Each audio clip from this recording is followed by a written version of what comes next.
Politiek is geestelik.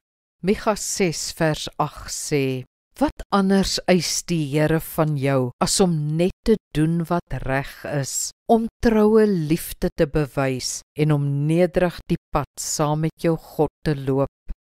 Ons moet ook die kwessie van politiek hanteer. Vir baie mense is politiek nie 'n geestelike saak nie. Moenie godsdiens en politiek meng nie, sê hulle. Ons geloof is egter wel polities. Onthou, God se wil is nie net vir my en jou nie, maar vir die hele wêreld. God se koninkryk moet op aarde kom. Alle mense moet met hom leef en geregtigheid en liefde moet heers. In die skrif spreek God dus konings en regerders sonder skroom aan, want sy eis was nog altyd geregtigheid en barmhartigheid. Net so sal ons nie stil bly waar daar onreg, haat en ander sonde heers nie. Dinge moet reg wees.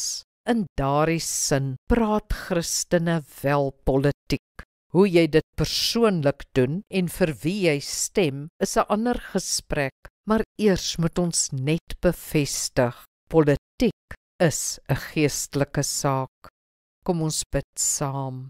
Hemelse Vader, help my om 'n kanaal te wees vir u geregtigheid en liefde in die wêreld. My lig, u lig moet skyn tot in my politieke gesprekke en tot waar ek my kruisie trek. Maak my wys in die proses, maar ek weet dat sonde, onreg en lyding nie u wil is nie, op watter vlak ook al. Ek moet daaroor praat. Amen. Die Here seën jou.